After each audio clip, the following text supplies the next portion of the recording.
Well, I guess there's nothing like looking at my head, the top of my head.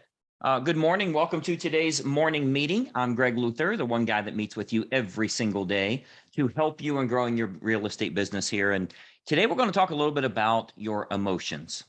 How do you keep control of your emotions? How do you stay motivated in a very demotivational type business at times?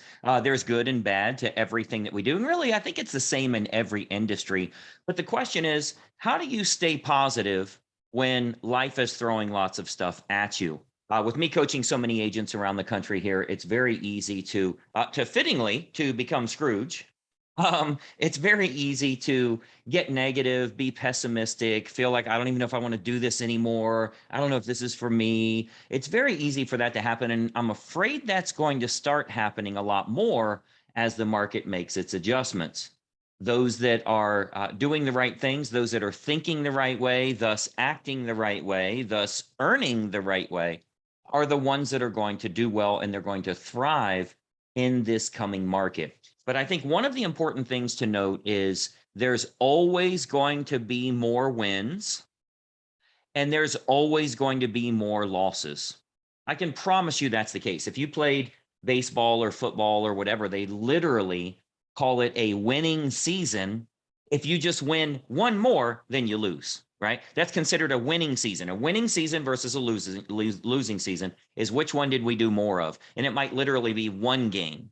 So in our business, like I'll give you an example. If you've ever been devastated because a deal fell out of contract or might be falling out of contract and you're losing sleep over it, you already know the top producers in the country, they're losing a lot more transactions than you are. They have a lot more transactions falling apart than you do. However, it's not devastating to them because they have lots of wins as well. So the goal is always to scale up, to do more, but you have to celebrate your wins as much as you struggle with your losses. Now, this might be losses in business. It might be losses in family, relationships, anything personal. It might be, an IRS lien or a lawsuit or anything that comes up, positive or negative. You don't like surprises at all. Nobody likes surprises. They only like good surprises, right? You don't like bad surprises at all. So what you have to do is you really have to start thinking about, to control your mental mindset, how do I get in the zone and stay in the zone knowing that bad stuff is going to happen? So a good analogy that I can give you here is I'm with all of the racehorses that I have, I'm very overly protective and always want to make sure everything's okay and that type of thing. And it's devastating if something happens. A horse is sick. They had a big race coming up and they're not eating. So we want to do the right thing and scratch them, not race the horse because they've got a belly ache or something like that. And those types of things are devastating. And I got to the point where I realized, we've got 140 horses here. Pretty much every day, something is going to go bad. Every day, there's going to be some sort of a disaster. So you have to plan on that, but focus on celebrating the wins as well. So if you're only doing one or two transactions a month as a real estate agent, of course, there's not enough there that it is like every 3 months you have one fall out of contract and it's devastating for you. You have to scale up enough so that buyers are going to back out. Sellers are going to say, screw it, we're not selling. You're going to have those things happen, but it's not as devastating for you. And most importantly, I want you to, this business is very much, the highs are incredibly high, but the lows are very low. Can we all agree on that? Like that's a definite here. The highs are very high and the lows are very low in real estate.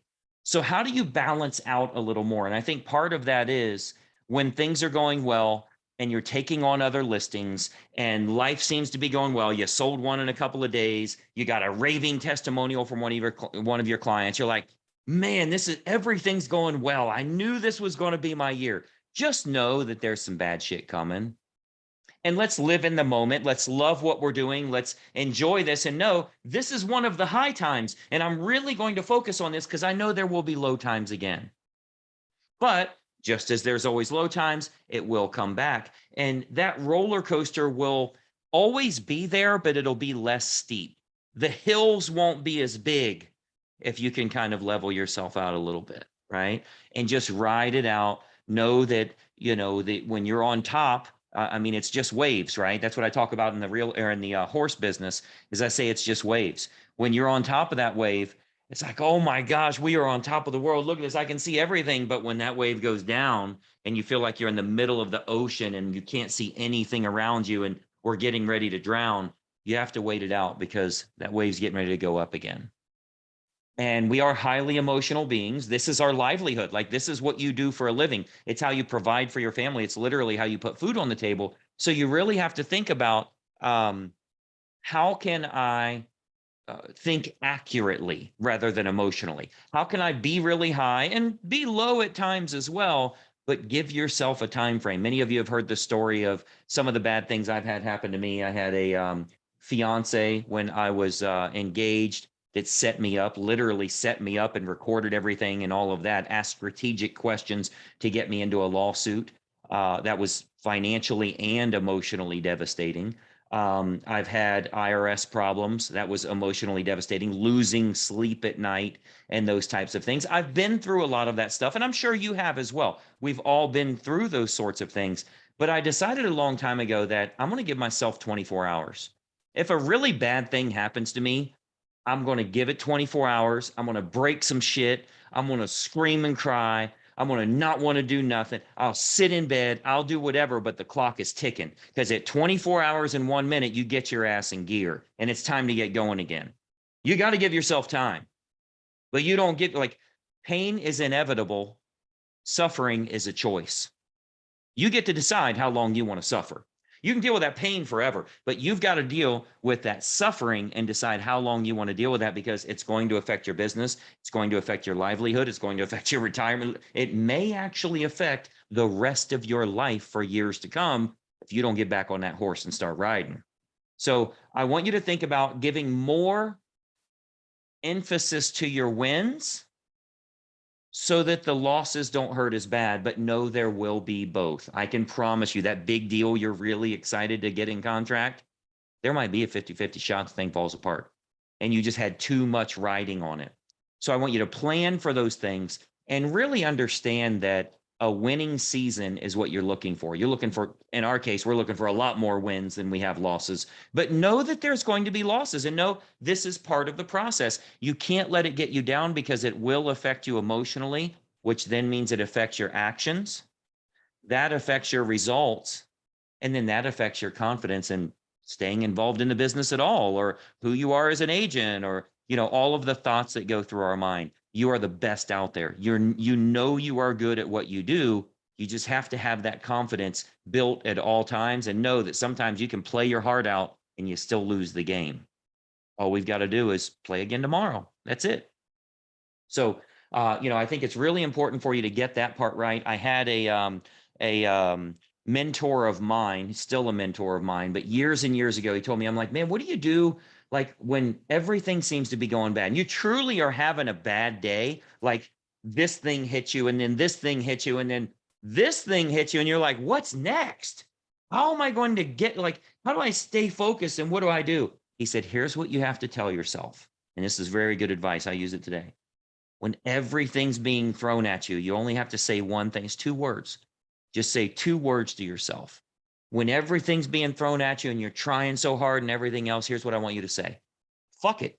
Go home. Go to bed. Try again tomorrow. You're trying to, it just didn't work out today. I fold.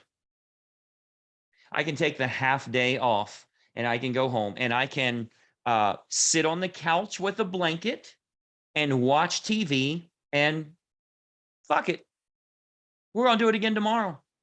And if you can get that mindset and realize this is a journey, man, this is a long process. We think way too much in the micro and this minute and this day. We think way too much in that type of approach.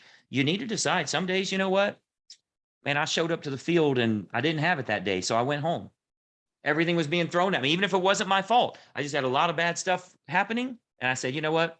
I'm going home. I quit.